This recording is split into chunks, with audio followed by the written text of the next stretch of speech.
I remember that winter trip in northern Maine as clearly as if it happened yesterday, though it has been years. We were fresh out of high school, trying to squeeze one last adventure into the cold before we scattered to different colleges. The town we grew up in had nothing but pine forests and frozen lakes for excitement in the winter, but that made it perfect for us. We packed into my friend's old pickup with sleds, ice augers, and a cooler stuffed with snacks. The roads were slick with snow, and the exhaust from the truck hung in the air like smoke from a chimney. The entire drive was silent, mostly because the frost outside made conversation muffled, but also because of the anticipation of being somewhere remote, alone, and fully winter-bound. By the time we reached the lake, the sun was low, and the landscape had that pale, cold light that only winter can give. The lake was vast and completely frozen, the surface a smooth sheet of ice that stretched in every direction, broken only by the occasional clump of snow or thin cracks running like fine veins. We tested it first, stomping and scraping with our boots, checking for weaknesses. The ice was thick, solid, probably enough to support us comfortably, but we moved cautiously anyway. I remember the smell of frozen water mixed with pine from the surrounding forest, sharp in the cold air, and the way the lake seemed to swallow sound, making our movements echo unnaturally. We picked a spot near the center, where the ice seemed widest, and began drilling. The augers groaned and bit into the frozen surface, spinning slowly, the bits of ice falling into the holes like tiny shards of crystal. By the time we had 3 or 4 holes ready, our hands were red and stiff despite gloves, and our cheeks burned from the wind. But there was something electric about it, standing there on a solid sheet of ice, surrounded by forest, completely isolated. We dropped our lines and waited, catching only small fish at first. Every now and then, a fish would tug, and the line would dance in our hands, pulling a brief thrill before the fish came free or slipped off the hook. I remember the laughter, brief, nervous bursts of energy that seemed almost too loud in the still air. The cold made our movements slow, deliberate. Even our breathing sounded too loud against the silence of the lake. As the sun dipped lower, the temperature seemed to drop even faster.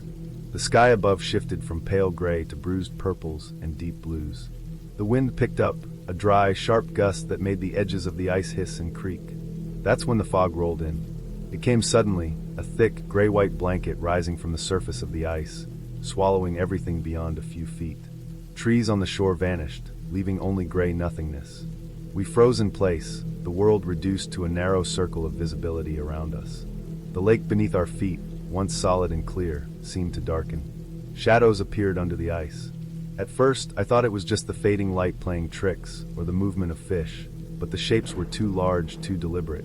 They moved in patterns that didn't make sense for fish, circling slowly, then darting abruptly in directions that startled me.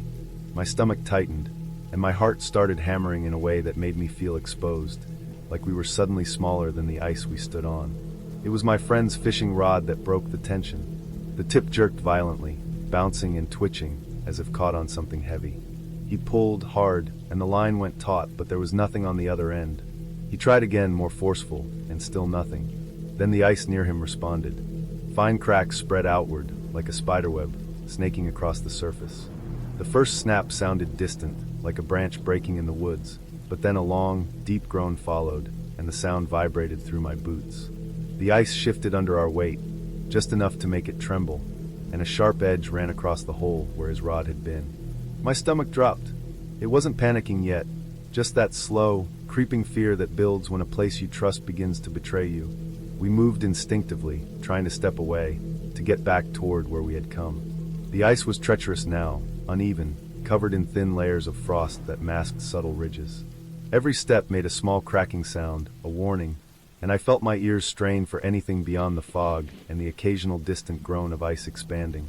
The shadows below seemed to respond to our movement, shifting closer in ways that made no sense. My friend stayed close, every step careful, boots scraping, hands out for balance. The air was thick now, cold, wet, smelling faintly of the lake water beneath.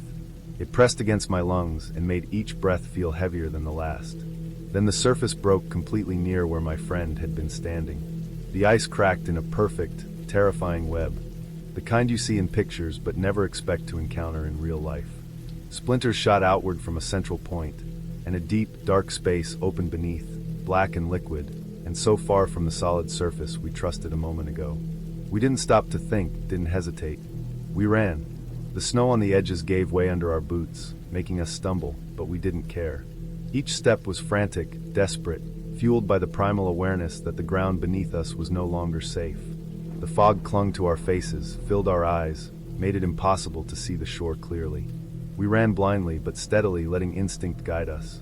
When we finally reached land, the crunch of snow under boots became a rhythm we could trust again. The forest was still, the lake behind us hidden in fog, but the weight of the ice's betrayal pressed in our minds. We didn't speak. The cold stung our faces, hands, and ears, but it was nothing compared to the adrenaline that still made us shake.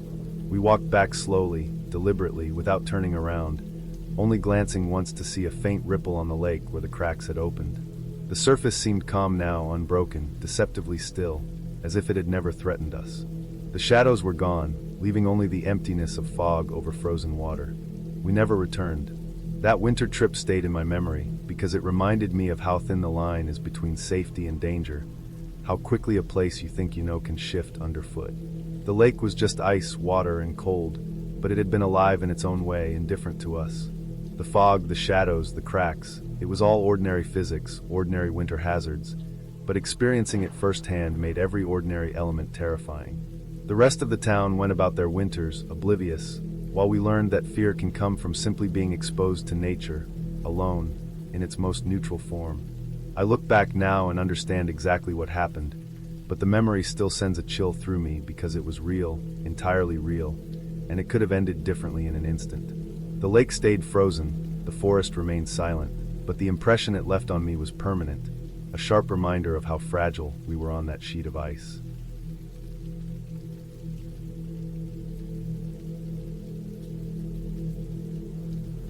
I had been running trails in Shenandoah National Park for years, but night running was a different kind of discipline. It wasn't just about mileage or endurance. It was about focus, about trusting your instincts when the familiar forest transformed into something strange under the cover of darkness. I was training for an ultramarathon, and the only way I felt I could truly push myself was to take the trails alone at night. That night in early October, the air was cool, crisp, and damp, carrying the faint smell of fallen leaves and decaying pine needles. The moon was nearly hidden behind thick clouds, and the only light came from the narrow beam of my headlamp, cutting a circle into the inky black around me. I started on a section of trail that wound along a ridge I knew well. The path was narrow, uneven, and littered with roots, rocks, and slick patches of mud. My breathing was steady, my feet landing lightly, almost silently. I liked the sound of my own rhythm in the quiet. It was a comfort, a reminder that I was in control. At first, everything was normal. The occasional rustle of leaves from squirrels or deer, the whisper of wind through the branches. I felt that steady pulse of adrenaline that comes from running alone in a remote place at night, and I pushed harder, feeling my legs strain and lungs burn. About 30 minutes in, I started to notice something odd. There was a faint rustling behind me, soft and irregular. At first, I told myself it was a deer, or maybe a raccoon, but the sound didn't match any animal I knew. It wasn't steady, more like footsteps, but too soft, too uneven. My pace didn't change, but my mind became aware of every tiny noise. The snap of a twig under my own foot, the hiss of dry leaves scraping together, the distant call of an owl. I glanced behind me, shining my headlamp into the darkness, but the trail was empty. No movement, no light, nothing but shadow. I ran faster, my shoes striking the forest floor with sharper impact, and the sound followed. It wasn't constant, but every time I slowed, it slowed. Every time I sprinted, it picked up. It was impossible for it to be another runner. The trail was too narrow for anyone to move without being obvious, and I had passed no one since the parking lot. My heart rate accelerated, but I focused on my breathing. In the dark, the shadows seemed to lengthen unnaturally, swaying in time with the trees. My headlamp flickered once, twice, like a weak pulse. My stomach tightened, my legs burned, but my mind refused to surrender to panic. I forced myself to stay aware of the trail, to keep counting my steps, to note the way roots and stones shifted under my feet. Every so often, I heard that sound again, and it was close enough to make my stomach drop. Not behind me exactly, but in the general vicinity, moving with deliberate timing. I stopped once, my chest heaving, listening. The rustling stopped. Silence enveloped the trail. The only sound was the faint hiss of wind through the treetops. I waited, straining to hear any hint of movement. Nothing. After what felt like a long moment, I started running again. The sound returned, as if it had been waiting for me. My pace was erratic, faster now, but controlled, my breathing ragged. My hands gripped the straps of my pack instinctively, ready to swing if I needed to push past branches or defend myself. The trail dipped sharply, following the ridge down into a hollow. Shadows thickened, and I slowed to navigate the roots and uneven ground, the forest pressing in closer. The sound behind me seemed to stretch and condense at the same time, not quite matching the rhythm of my steps. I thought about stopping and calling out, but the rational part of me knew it wouldn't help. Whoever or whatever it wasn't trying to communicate. It was following. I forced myself to focus on my footing, on the sound of my own breathing and heartbeat, to remain as calm as possible in a situation that didn't make sense. When the trail leveled out again, I could see the faint glow of my destination, the small parking lot at the end of the loop, just enough to let me orient myself. I picked up my pace, pushing my legs harder despite the burn. The sound behind me became intermittent, fading slightly when the trail widened, then sharpening when the trees closed in again. My headlamp flickered again, this time longer, and I felt a jolt of panic.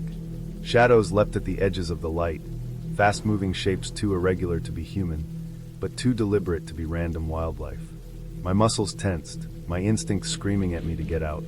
Finally, the edge of the parking lot appeared.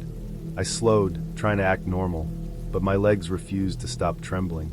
I scanned the trees along the perimeter with my headlamp and froze. Deep scratch marks ran along the bark of several trees, low enough to be within arm's reach of a standing person, but some were higher, impossible for anyone to reach without equipment. The bark was shredded and splintered in long streaks, raw and angry looking. It wasn't recent animal damage, it looked deliberate, repeated, and violent. I walked the last few steps to my car, heart still hammering, my chest tight.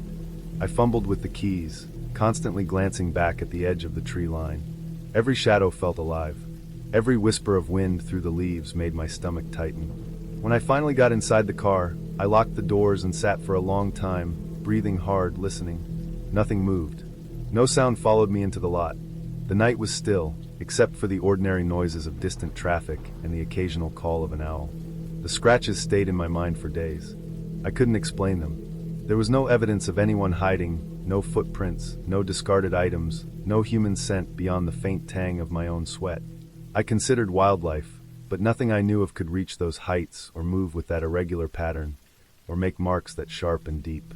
It was unnerving because it wasn't random, it was intentional. Someone, or something, had been there, observing, following, leaving a mark I could not understand. I stopped running that trail at night. I avoided it entirely. I didn't even tell my running partners the details, because I didn't want to sound irrational. But sometimes, weeks later, I would drive past the trailhead at night, and I would notice the shadows of trees stretching into the parking lot, and a cold tension would grip me, that same feeling from the trail, of being watched and pursued. My training continued on other trails, in daylight, where the forest felt safe and predictable. But I never ran that ridge alone at night again. I don't know if it was a person with intent to follow me, an animal behaving unusually, or just some anomaly of the terrain and shadows, but I know what I experienced was real. I know the trail itself became a place I could not trust, and I learned that even the familiar can hold danger when the night changes everything.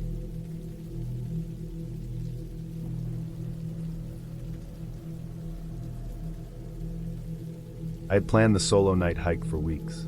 I wanted to test my skills, see how I would handle being completely alone in the wilderness, relying only on what I had packed and the knowledge I had gained from my survival course. The boundary waters in northern Minnesota seemed perfect, lightly used trails, dense pine forests, and the quiet that comes from miles of unbroken nature. I parked at the trailhead late afternoon, checked my pack one last time, headlamp, extra batteries, water, food, first aid kit, map, compass. I set out with a sense of anticipation, the sort of nervous excitement that makes the heart beat a little faster, but feels entirely under control. The trail was narrow, covered in pine needles and fallen branches. The sunlight was already low, filtering through the pines in shafts of orange and gold. The air smelled like damp earth and resin. Birds called sporadically, but as I walked further in, their songs disappeared, replaced by the soft swish of the wind through the trees. I followed the trail at a steady pace, making mental notes of landmarks, an unusual birch, a rock formation, the bend in the path where the ground sloped down toward the river. As the last light faded, I set up my small campsite near the riverbank. I wanted to leave early in the morning for a longer loop, so I kept the setup minimal: a tarp, a sleeping bag, and a small fire. I ate a simple meal, watched the river reflect the deepening twilight, and felt a calm wash over me. It was the kind of silence that feels solid, almost tangible. By 10 p.m., the forest had swallowed all the remaining light. I turned on my headlamp, the beam cutting a narrow path through the darkness. The wind had picked up slightly, rustling the pines, and somewhere in the distance, the low, eerie call of a loon echoed over the water. It was beautiful and isolating at the same time. I began hiking back toward a section of trail that looped near a small ridge, wanting to see how far I could push myself before heading back to camp. That's when I noticed it, a snap of a branch behind me. A dry, deliberate crack that didn't sound like it came from the wind. I stopped, heart ticking a little faster, and spun around. Nothing. The forest was empty, but the air felt suddenly heavier, like it was pressing down around me. I shook it off, told myself it was probably a deer or a raccoon, and kept walking. A few minutes later, another snap, closer this time. I froze. My senses sharpened. The smell of pine, wet earth, and the faint metallic tang of my own sweat filled my nose. I turned slowly, sweeping my headlamp over the trees. Nothing moved. Still, I felt it, the impression of presence, someone or something tracking me. Every step I took, I felt a mirrored hesitation behind me, a careful following that stopped whenever I stopped. I started walking faster, my boots crunching over the fallen pine needles and broken branches. The snapping continued in rhythm with my own steps, a chilling mimicry. My mind ran through possibilities. Another hiker, maybe someone playing a prank, an animal. But the sound was methodical, deliberate, distinctly heavier than a deer or raccoon. After what felt like an hour of this, I reached a steep downhill section leading to the river. I decided to cut straight toward the water, hoping the open space would help me see whoever, or whatever, was following me. I started jogging, my foot catching on a hidden root, and I went down hard, twisting my ankle. Pain shot through my lower leg. I forced myself up, limping along the narrow path toward the river, ignoring the dull throb that threatened to buckle my knee. Fog was rolling in from the river, hugging the surface of the water and clinging to the trees. Visibility dropped sharply. That's when I saw it, and I still don't know exactly what I saw. A figure emerged from the haze, hunched, massive, moving with a strange, deliberate mimicry of human motion. I couldn't tell if it was another person, an animal, or something else. Its size made it unnerving. Its movement made it impossible to classify. I didn't linger to analyze. Instinct took over, and I ran, ignoring the sharp, twisting pain in my ankle, the scraping branches that clawed at my legs, the low hum of my own panic. My headlamp flickered as I sprinted through the fog. Each flash illuminated patches of forest, tangled roots, a fallen log, the dark water of the river, the silhouette of trees bending in the wind. Then the light died entirely. Absolute darkness swallowed me. I ran blind, guided only by memory, by the faint feel of the ground underfoot. My ankle burned with every step, my lungs heaving, but the sense of being followed never left me. At one point, I stumbled again, this time catching myself on a tree trunk, scraping my palms. The figure, or the sense of being followed, felt closer than ever. I couldn't hear any footsteps now, only the rush of my own movement and the creaking of the trees above. My mind started to reel with every possibility. I considered climbing a tree, but my ankle couldn't support it, and even if it could, there was no guarantee I would see what I feared in the blackness. Eventually, the trail leveled slightly, and I recognized a bend where a familiar rock formation had marked my earlier path. I forced myself to move cautiously now, limping, scanning with my hands, my headlamp still dead, relying on touch and memory. The snapping noises had stopped, or maybe they had simply been masked by the wind and my rapid breathing. Hours passed like this. The fog grew thicker near the river, curling around the trees and rocks. My ankle throbbed constantly, every step a reminder of my vulnerability. I kept reminding myself of the trailhead, the car, the warmth, the light. That mental image became a lifeline, something steady to hold on to as the forest pressed closer. Finally, just before 3 a.m., I saw the faint outline of my car through the trees, headlights reflecting on the river's surface in the distance. Relief hit like a wave. I limped the remaining distance, each step heavy but purposeful. My pack was damp from the fog, my clothes plastered with sweat and dirt. I sat on the hood, trying to catch my breath, feeling the quiet of the early morning around me. The sense of being followed didn't return. Whatever it had been had stayed behind, or perhaps it had never been tangible at all. The forest was calm again, only the sound of the river and the wind in the pines.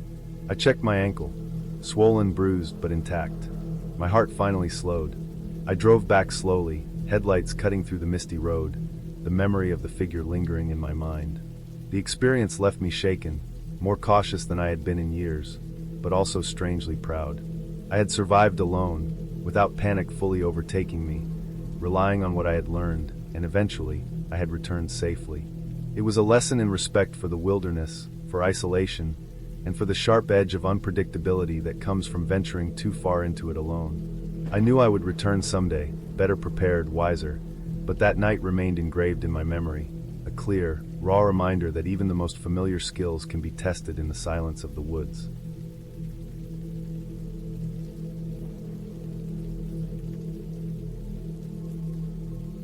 I remember the third day in the Catskills more clearly than any other. We had arrived early that week, a group of 4 students from my college, carrying notebooks, cameras, and sampling kits into the deep forest. Our project was simple in theory. Study rare mosses and fungi along lightly used trails, mostly avoiding the main paths.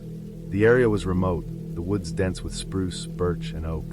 Even during daylight, the forest felt old, heavy with scent, damp earth, rotting leaves, and the sharp tang of pine resin. I was obsessed with documenting every specimen, every irregular patch of moss that might be unusual, so I hardly noticed the isolation at first. The morning had begun normal. Mist hung over the forest floor, and every step on the damp soil left a brief imprint before it dissolved into the darkened ground. I was crouched by a cluster of moss growing on the base of an old oak, trying to photograph its intricate patterns when I felt the first drops of rain. By noon, the drizzle had thickened into a steady pour, and we abandoned the idea of further field work. We headed toward a clearing we had planned to camp in for the night. It was small, almost hidden by the trees, but flat enough for our tents. The rain picked up in intensity, the droplets heavy and sharp, drumming against the nylon with a constant, oppressive rhythm. By late afternoon, the storm had grown sudden and violent. Lightning slashed the sky in jagged bursts, turning the dark forest into a landscape of stark, shifting shadows. The wind bent the tree trunks and shook branches loose, which fell around us with thuds that made me jump every time. We had no choice but to stay put, setting up tents quickly, trying to keep our gear dry. Even inside the tents, the sound of the storm was overwhelming. Water seeped into the edges of my tent, and I spent a long time adjusting the flaps, trying to keep the worst of it out. It was during a brief lull in the rain that I noticed the footprints. At first, I thought someone from another trail had wandered in, but the prints were massive. Human-like, yes, but stretched in strange ways, the toes ending in sharp, claw-like impressions. They were imprinted deep in the wet mud, circling the tents in an irregular pattern. I traced them with my eyes, counting the steps, trying to make sense of them. The prints continued into the tree line, then disappeared. My stomach sank as I realized the forest around us was completely empty. There were no other hikers, no ranger trails nearby, no sounds beyond the storm. The storm returned with a renewed force as night fell. We huddled in our tents, the low, constant growls beginning from somewhere just beyond the clearing. At first, I thought it was wind or the sound of trees rubbing together, but it was different, deliberate, heavy, slow, almost conscious. The growls came from multiple directions, circling us, never stopping. I lay on my side, pressed against the floor of the tent, listening to every snap of a branch, every rustle in the undergrowth, heart racing, mind refusing to acknowledge the worst possibilities. My notebook lay forgotten beside me, my camera still in its case. I felt the air change, a smoky, bitter scent filling the small space of my tent. It reminded me of burned moss, sharp and acrid. Sleep was impossible. Every movement outside, branches bending under weight, the soft thud of something moving through underbrush, made my stomach tighten. The sound of growls never stopped, but they shifted subtly, approaching and retreating without pattern. I tried to make myself focus on breathing, on anything mundane, but my mind kept returning to the footprints. Whoever, or whatever, had made them had stayed near our camp all day, and there was no way they could have left so quickly. The idea that someone could be following us, waiting for the storm to cover their movements, made the hairs on my arms stand straight. Morning came in a dull gray light, the storm receding into a persistent drizzle. We emerged from the tents, soaked and exhausted. The footprints were gone, as if washed away by the rain, but the mud still held impressions from where our tents had pressed into the soil. The air felt wrong, heavier than normal, carrying that burned moss scent faintly beneath the smell of wet earth.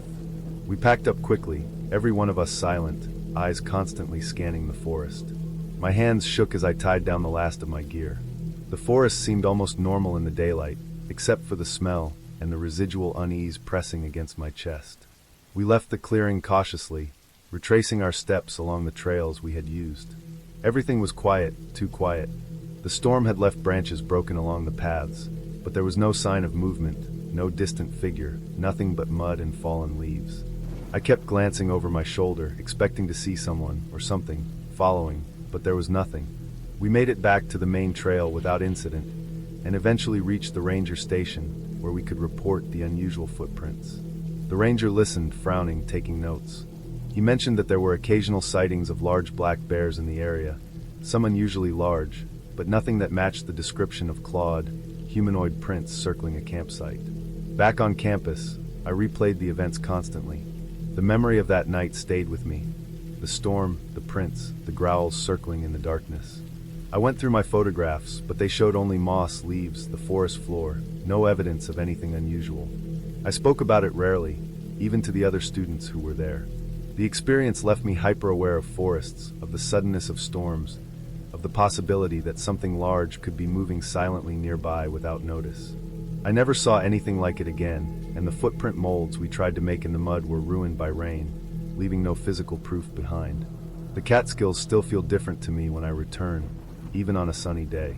I remember the damp smell of the earth, the sound of rain on a tent, the low growl from the woods, and the deep unease that had pressed down on me all night. That night had taught me to respect the forest in a way I hadn't before, not just for its beauty, but for the quiet, unpredictable presence of life within it, and for the possibility that something enormous, patient, and unseen could exist in the woods without ever being fully understood. The incident ended safely, no one was hurt, but the fear and tension of that night remained with me long after. Even now, years later, I feel the echo of that growl whenever I step into a dense, rainy forest, and the memory of those prints circling our tents refuses to fade.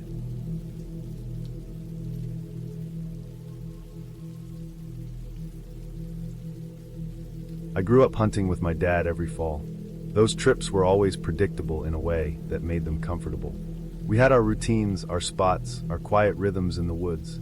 In October of 2017, we drove up to the Smoky Mountains, just the two of us, aiming for a weekend where nothing would change. The drive was familiar, the winding roads flanked by trees already shedding leaves, the smell of damp earth and pine thick in the air. We arrived mid-afternoon, unloaded our gear, and hiked the familiar path to one of the deer stands my dad had used for years. The sun was low, casting long streaks of gold through the trees. The air was cool but not cold, and a soft wind carried the scent of fallen leaves and moss. The stand itself was a tall wooden platform nailed to a sturdy oak on a slight incline overlooking a small clearing. From up there, the forest stretched outward in layers of green and brown, with shadows pooling beneath the canopy. The board creaked under our weight as we climbed, but it was familiar, and we moved without haste. I remember the smell of cedar and old wood from the platform mixing with the damp smell of the surrounding forest floor. We settled in, strapping ourselves into the stand, rifles across our laps. The quiet was thick, almost tangible, punctuated only by occasional bird calls and the rustle of small animals in the underbrush. At first, nothing happened. The deer we were hoping to see had not yet emerged, and we didn't expect them so early in the evening. The forest seemed static, alive but patient, waiting for dusk to fully settle. I remember noticing the subtle details, the way the leaves shifted in a breeze too soft to be felt on our faces, the faint scent of something wet in the air, the soft crunch of twigs beneath invisible feet. The shadows lengthened, deepening the forest into a layered tapestry of muted colors and shifting darkness. Then, without warning, my dad stiffened beside me.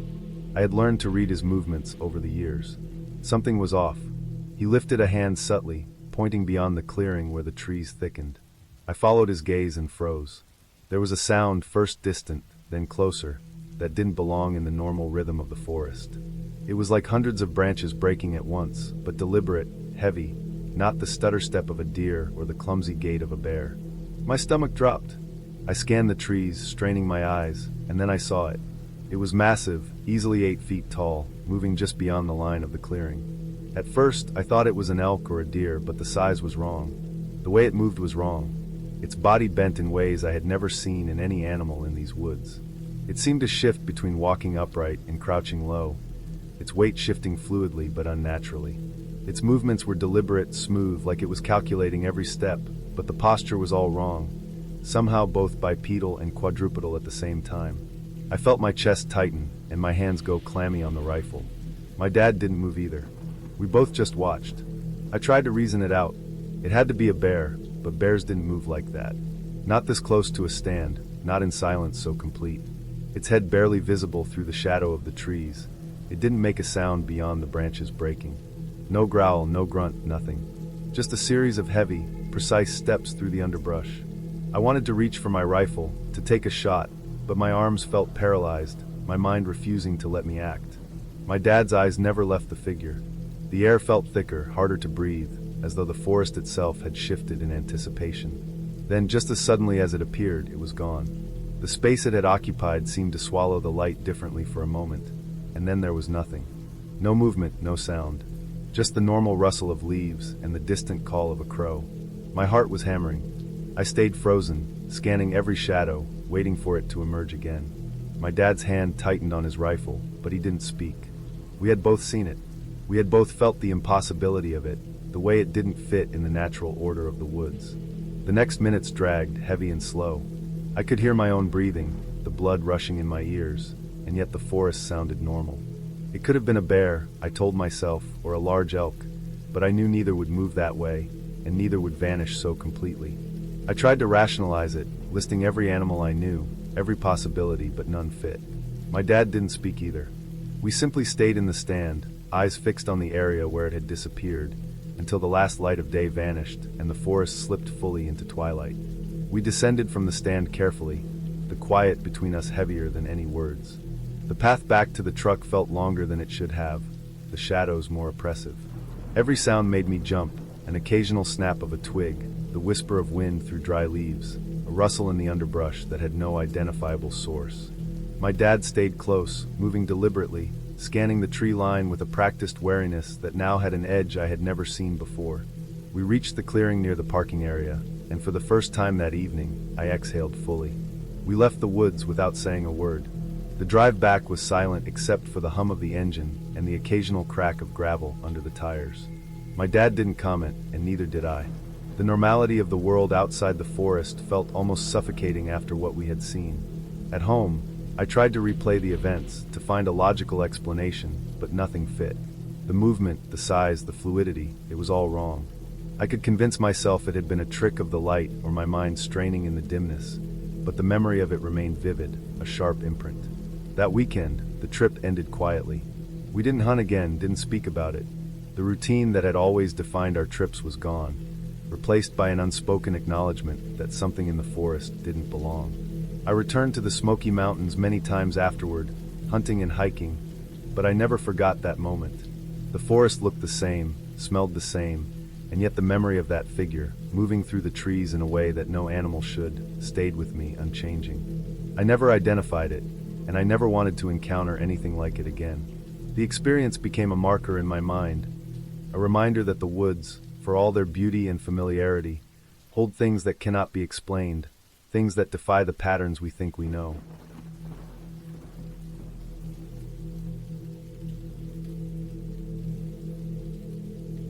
I'd been volunteering in mountain rescue for nearly a decade, mostly in the Rockies, mostly in areas that people wandered into without preparation and then got themselves hopelessly lost. This was supposed to be routine. The call came in mid-morning. A hiker had failed to return on a route near the Continental Divide, in an area few people ever reached. The trailhead was almost 2 hours from the nearest town, a narrow gravel road that climbed steeply, winding past abandoned mining cabins and rusted vehicles half buried in tall grass. The sky was clear when I arrived, the kind of crisp Colorado morning that makes everything smell of pine sap and sun-warmed stone. My pack was heavy but familiar. Rope, first aid, extra water, radio, headlamp tucked in an accessible pocket. I knew the drill. By early afternoon, our team had parked and assembled at a rocky overlook. The search coordinator divided us into pairs. I went with a younger volunteer named Ben. He was competent but lacked field experience. We set off down a faint trail, moving through dense pine and spruce, the forest floor thick with dry needles. Every step produced a muted crunch that echoed strangely in the quiet air. Sunlight filtered through the branches in uneven patterns, making it difficult to gauge distance. I had my eyes on every footfall, every shadow, looking for anything that suggested human presence: disturbed foliage, footprints, scraps of clothing. After about an hour, the trail vanished under fallen branches and dense undergrowth. We slowed, moving carefully, scanning for markers. That's when I heard it, a whisper. Not words, just a sound like wind threading between branches, or leaves brushing against each other in a pattern too deliberate to be natural. I paused, listening. Ben stopped a step behind me, glancing toward the same direction. The sound continued, low and uneven, almost curling around the trees, moving with us rather than staying in one place. It didn't feel human, but it carried an edge that set my teeth on edge. I called out, hoping a lost hiker might answer. Nothing. We pushed forward. The slope became steeper, roots twisting out of the ground like gnarled fingers. I kept my gaze on every movement, every break in the vegetation. Then I blinked, turning to check on Ben. He wasn't there. Just gone.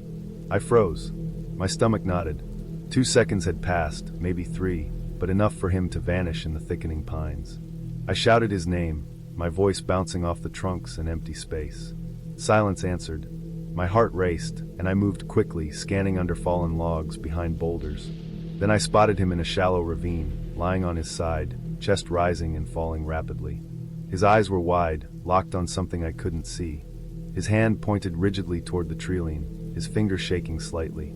I scrambled down to him, adrenaline sharpening every sense. His breathing was uneven, shallow, but he didn't speak. I shook his shoulder lightly. Nothing. His skin was pale under the sun's glare, his clothes sticking to damp undergrowth. I scanned the direction he was pointing, but there was nothing, no movement, no sound beyond the whispering of wind through the pines. I didn't press him, didn't try to force answers. He was alive, and that was all that mattered at the moment. I helped him to his feet. He swayed unsteady, and I guided him back toward the trail, careful to keep our balance on the uneven slope. We moved slowly, and the whispers followed.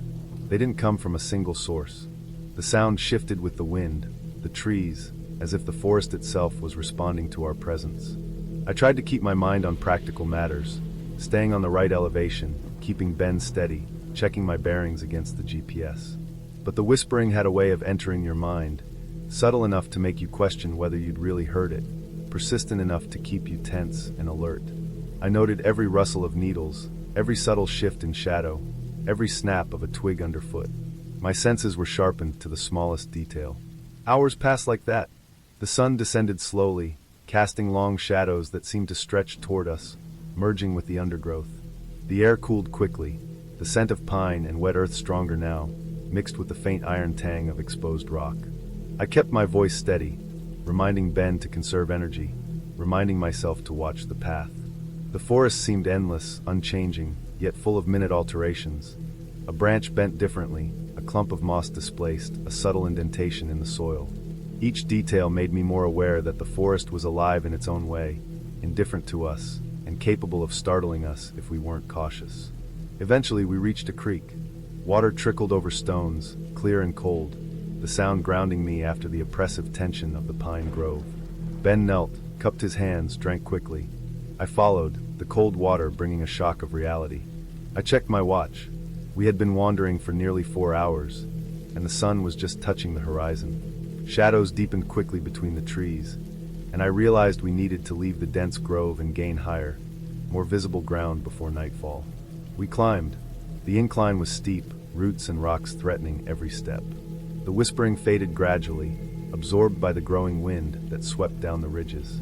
By the time we reached a rocky outcrop overlooking the valley, the sky was painted with streaks of red and orange. Ben sank to his knees, exhausted, silent. I scanned the surrounding area, noting every contour, every clump of trees, every break in the ridge line. Nothing moved. Nothing stirred beyond the wind and the distant sound of a small waterfall far below. I radioed in our position and waited.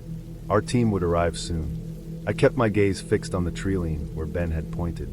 There was no sign of anyone, nothing to explain the intensity of his reaction. The forest was quiet now, almost serene, a stark contrast to the tension earlier. I realized then that the forest didn't need to be haunted to be terrifying. Its density, its capacity to disorient, to hide, and to make even experienced hikers feel vulnerable was enough. We had been walking in a place that few people entered, a place where a single moment of inattention could become dangerous, where every shadow could conceal a hazard, where fear could manifest purely from awareness of the unknown. When our team found us, night had fully set in. Headlamps flickered across the rocks, voices called out, and I felt a strange relief just to be seen, just to be part of a group again. Ben was pale but coherent, able to walk with assistance. We descended slowly, the forest now familiar under artificial light, every branch, every tree no longer threatening but simply part of the landscape. Back at the base, safe and accounted for, I thought about what had happened. There was no explanation for the whispering, no visible threat, no entity to confront. It was the forest itself, relentless in its isolation, capable of producing fear without intention, a reminder of how vulnerable even the most prepared can become. I filed the report as standard procedure, noting the terrain, the lost time, Ben's reaction. But I knew the memory of that afternoon would remain with me far longer than any formal documentation. It was a day when the Rockies reminded me why we respect them, why we never take for granted the quiet moments between the pines, and why even the most experienced among us can feel completely unmoored in the wilderness. I didn't understand entirely what Ben had seen, what had terrified him so suddenly. I never needed to. The forest itself was enough to command fear, to command respect, and that knowledge stayed with me, sharpened my awareness, and reminded me why every search could bring the unexpected, why every volunteer needs to be ready, and why some silence is more profound and more dangerous than any scream.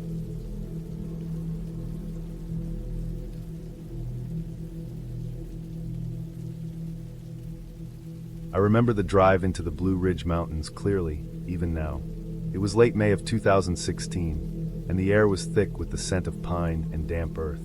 The road wound endlessly through rolling hills and occasional gaps in the trees where sunlight struck in shafts, golden and fleeting. I was sitting in the passenger seat of my friend Lily's car, her hands gripping the wheel a little too tightly, while our other friend Mara sat in the back staring out the window as if trying to memorize the forest. We'd all just graduated and wanted one last adventure before the weight of work and bills took over.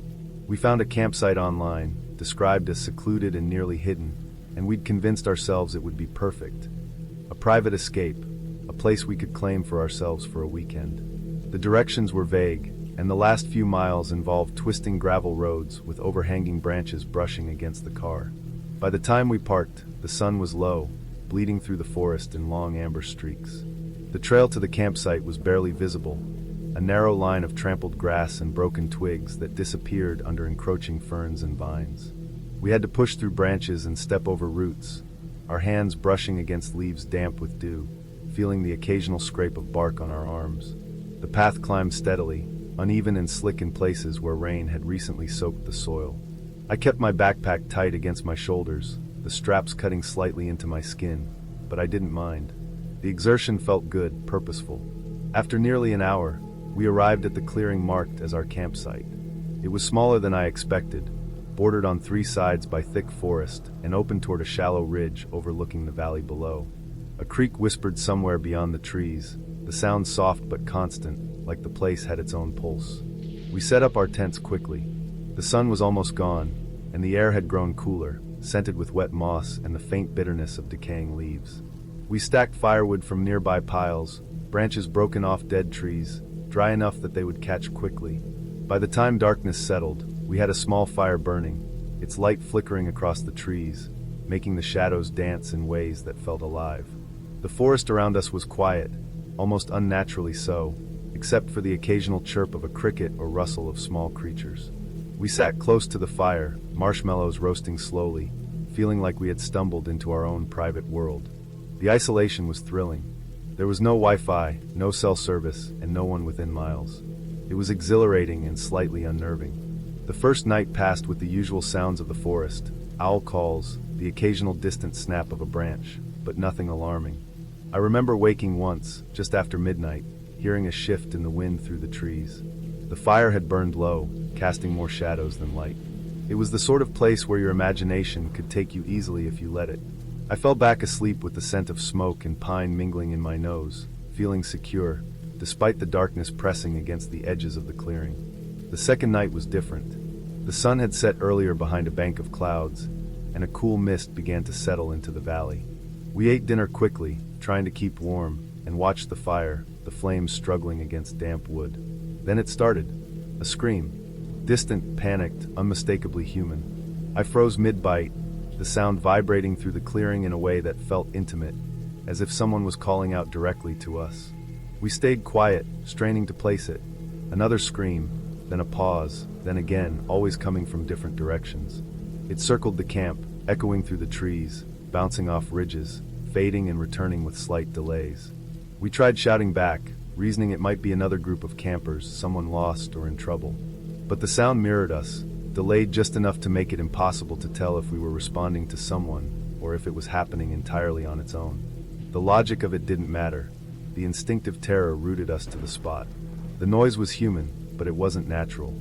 It twisted and shifted through the woods, far from any path anyone could have taken. Mara joked it was a prank, someone hiding nearby, but my stomach sank with the certainty that this wasn't a game.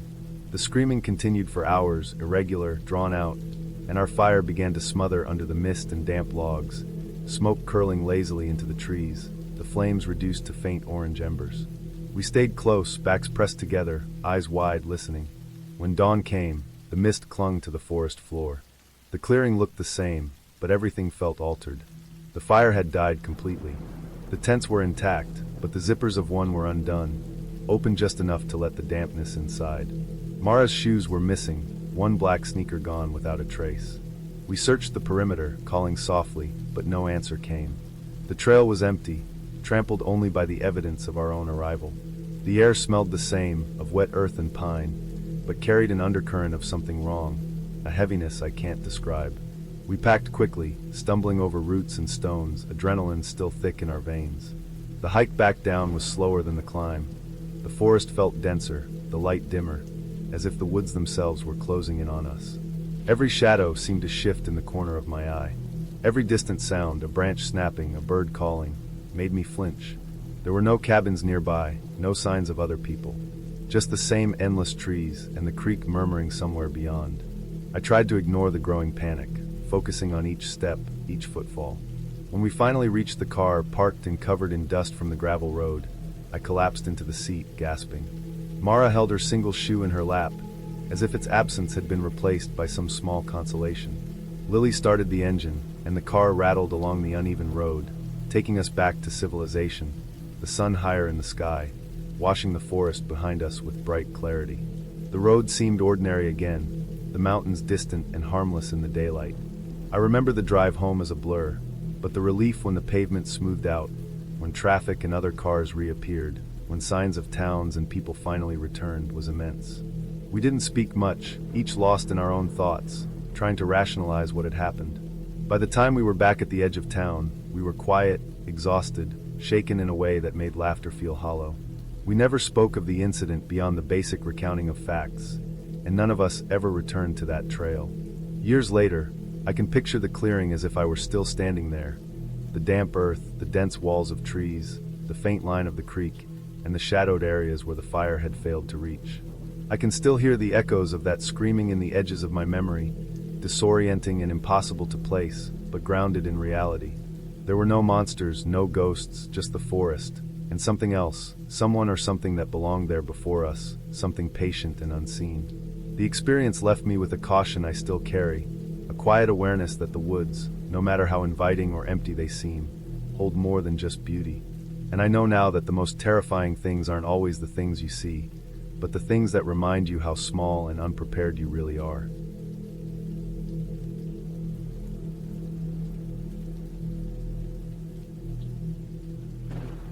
I had been staring at the river for an hour before I even got into my kayak, just watching the water shift under the low clouds and the tips of trees that hung over the banks like they were leaning in to watch. The breakup had left a hollow place in my chest, and I needed to move, to feel air in my lungs and water under my arms. I'd chosen the inlet on the Olympic Peninsula because it was supposed to be quiet, almost untouched. The maps showed it winding between dense stands of firs and cedar, and I liked that no one ever seemed to go there, I wanted to be alone, and here I was finally alone, the kind of alone that isn't lonely, not yet. The river was narrower than I expected once I pushed off, maybe 15 feet across in some places. The water was dark and slow, moving in patches of deep green and brown, reflecting the sky but broken by fallen branches and the occasional ripple from something moving beneath the surface. Fog had rolled in faster than I anticipated, curling in from the mouth of the inlet and settling on the water so thickly that I could barely see 10 feet ahead. My paddle sliced through the water silently, leaving concentric circles that disappeared almost instantly. I thought about the breakup, about all the words I hadn't said, and all the ones I wished I could erase. I let the rhythm of paddling fill the empty spaces in my head, the way water always had a way of making me feel like time had no weight. The fog muted every sound. No birds, no insects, nothing but the occasional splash where fish jumped and the whisper of my paddle. It pressed close, and I realized I had slowed down, paddling almost in place to take it all in. The river curved, and I could see only the dim outline of a cedar leaning over the bank, its roots half submerged. I felt like I was the first person ever here. The thought was comforting until it started to feel like I was the only person here, period. I noticed movement first out of the corner of my eye, something gliding beside me, just at the edge of the fog, parallel to the kayak.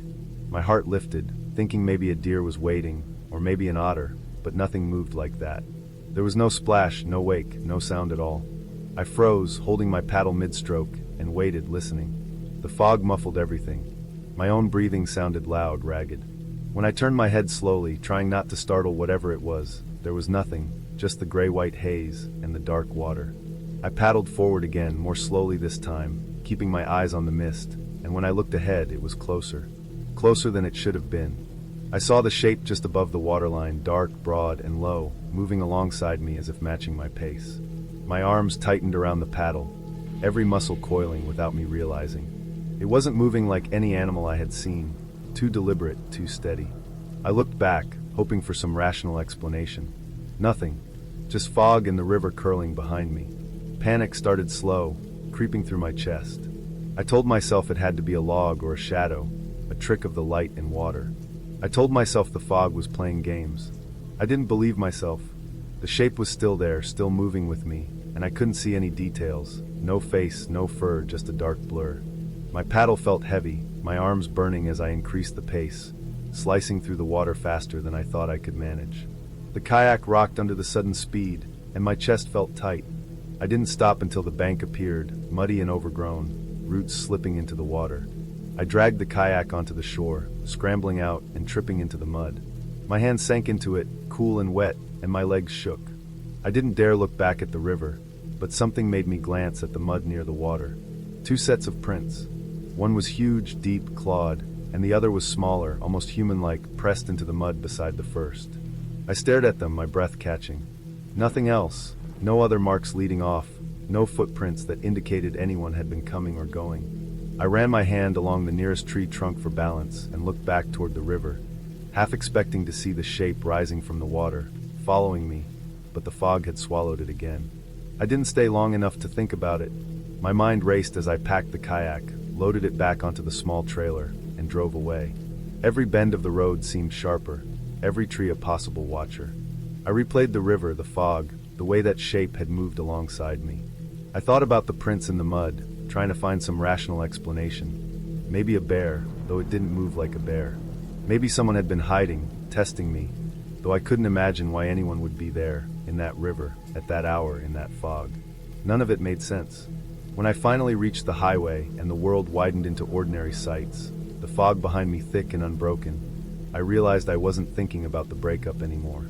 I was thinking about the river, about the shape moving with me, about the prints pressed into the mud like a message I couldn't read. I told myself I would go back another day, better prepared, with someone else. But I haven't. Not once. Every time I consider it, I remember the way the fog closed around me, the dark blur just above the waterline, the prints in the mud, and I can't make myself do it. I went back to kayaking in other rivers, but none of them are the same. I don't chase solitude the way I used to. I don't trust quiet places the way I did. Sometimes I drive past the inlet, the maps showing that same winding shape, and I imagine the fog rolling in, curling over the water, hiding whatever it was that moved alongside me. I still wake up with the image sometimes, the blur, low and deliberate, like it knew exactly where I would be, like it was waiting. I don't go back, and I don't need to. The river is still there, waiting, silent and patient, and I'm not ready to find out what else it holds. It's been years, and the memory hasn't softened. The shapes of the trees, the heavy fog, the mud, the prints, every detail is sharper now than it was then. I can close my eyes and hear the water brushing the hull of the kayak, see the dark form sliding beside me, perfectly matched to my pace. I keep thinking about how ordinary everything was: water, trees, mud, and how quickly it turned into something that made me feel completely vulnerable. I don't think I'll ever go back to that inlet, and maybe I never need to. Some places are meant to remain untouched, some moments meant to be remembered, and I understand now that solitude has limits. That river taught me that. It taught me to respect quiet, to respect fog, to respect the fact that you are never as alone as you think. I still kayak. I still push myself through cold mornings and rough water, but I always carry a second paddle, a flare, and a radio now. I never trust fog the same way, and sometimes when the wind shifts just right and the fog presses close, I remember the shape beside me, and I know that some part of that river is still watching, still waiting for anyone foolish enough to believe that isolation is safety.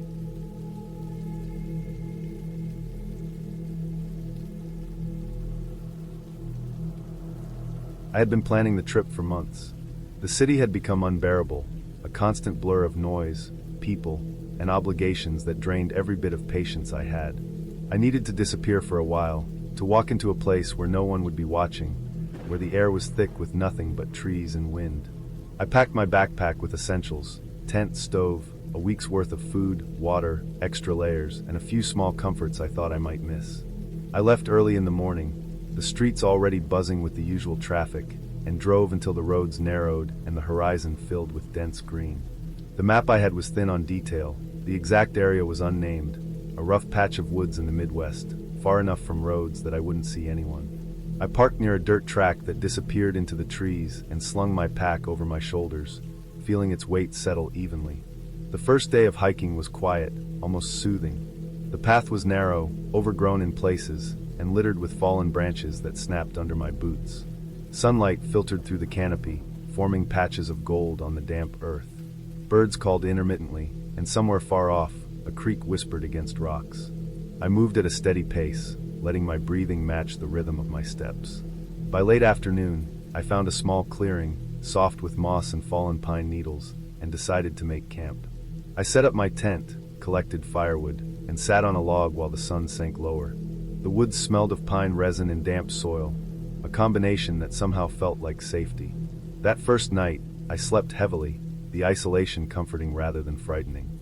The second day was warmer.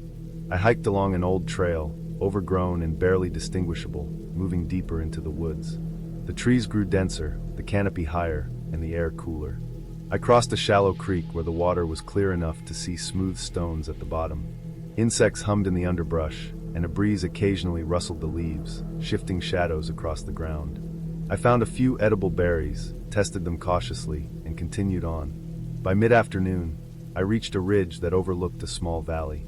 The view was quiet and wide.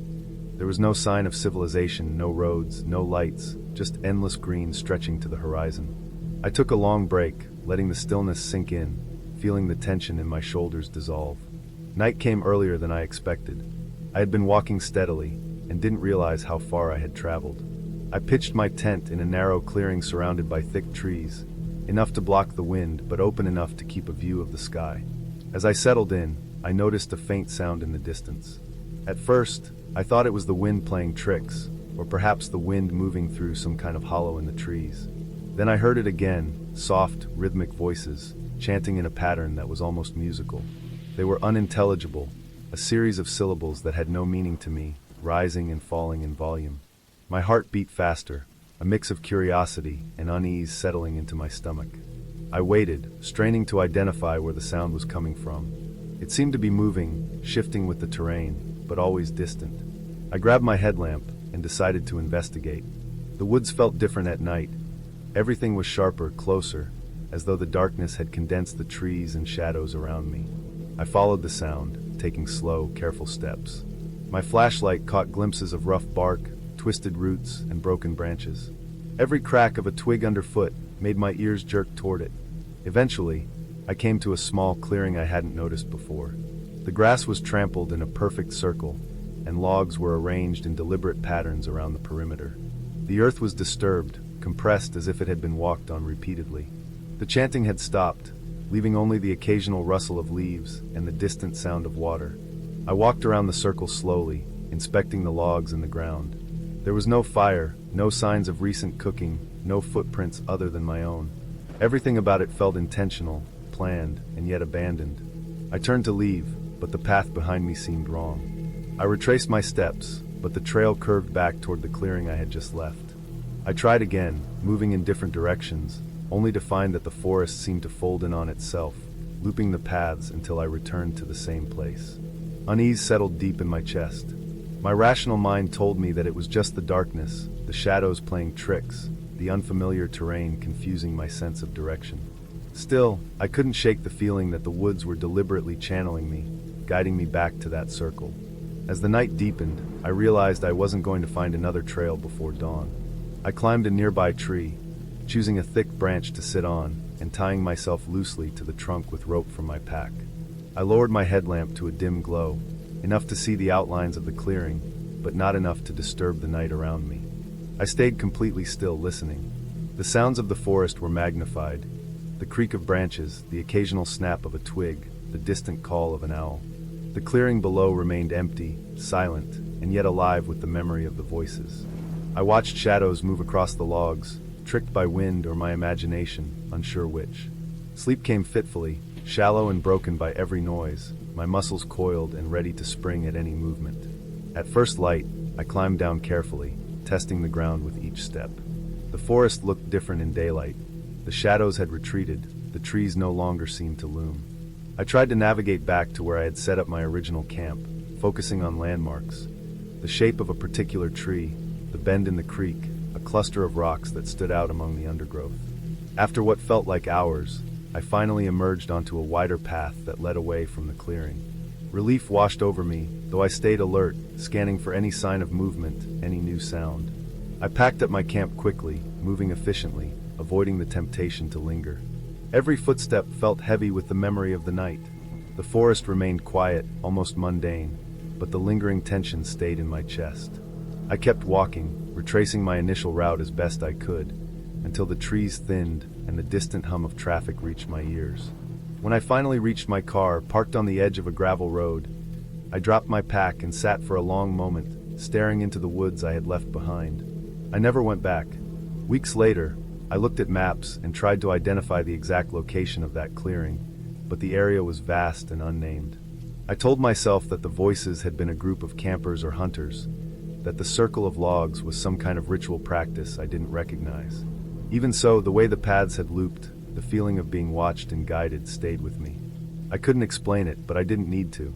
The forest had claimed a piece of me that night, a reminder that solitude can be fragile, that even in the quietest woods, the unknown can make itself known. I accepted it, stored it away, and moved on, but the memory remains as clear and sharp as the sunlight filtering through the leaves on that first day.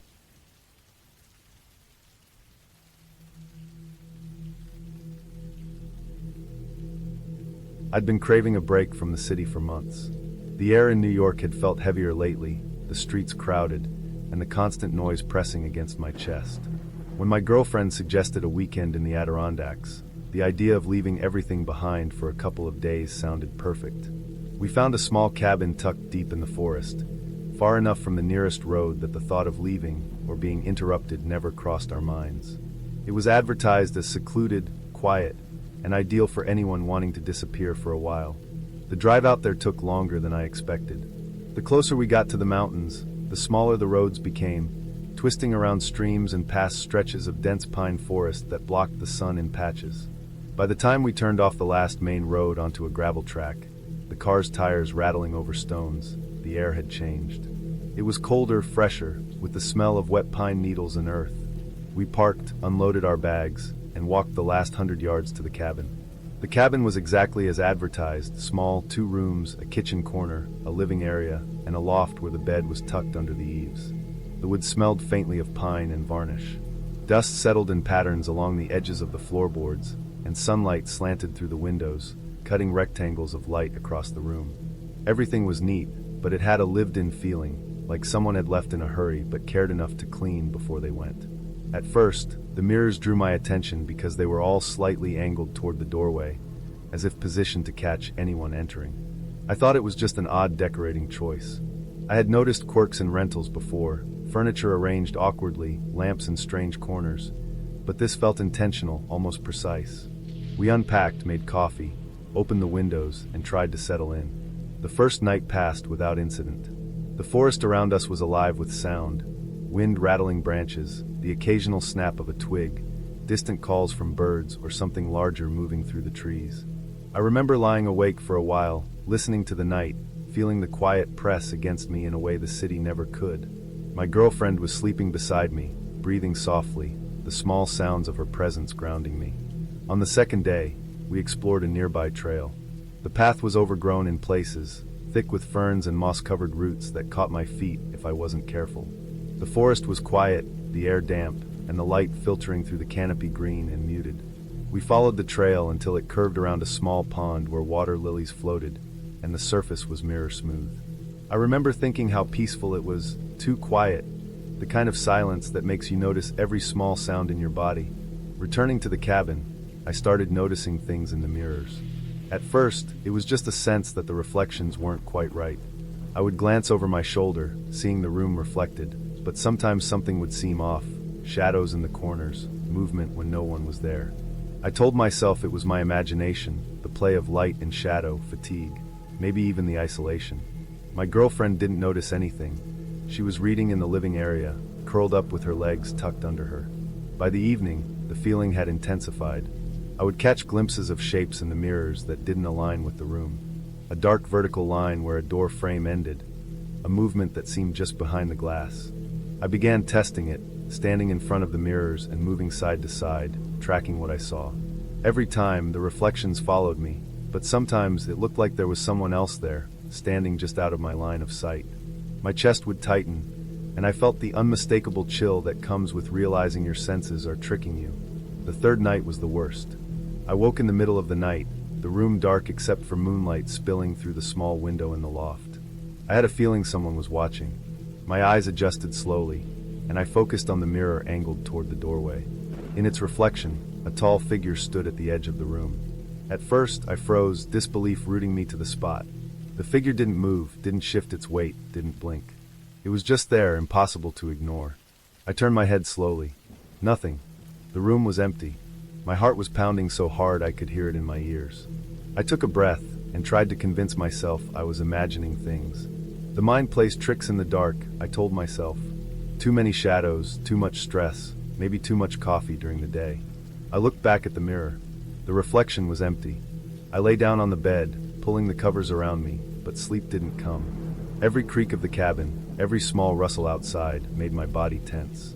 I stayed awake until the first light of dawn broke through the window. We packed in silence that morning. I didn't speak, and my girlfriend didn't either, sensing that something was off. We loaded the car, checked the cabin once more, and left, leaving the mirrors behind. On the drive back, the forest receded, and the air grew warmer.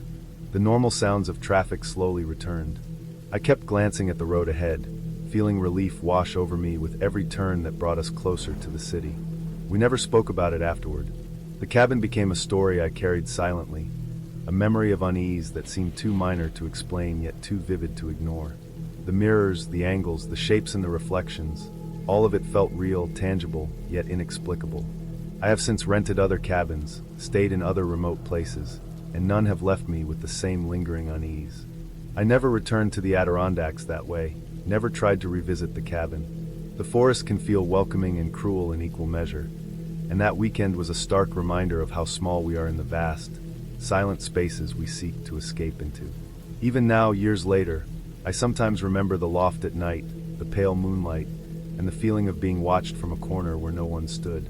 It is a memory sharpened by the certainty of solitude and the fragility of perception. I have learned to respect quiet places, to notice angles and shadows, and to trust that sometimes our minds will catch what our eyes cannot explain. The cabin in the pines remains a quiet, unspoken chapter, and in that silence, it feels complete.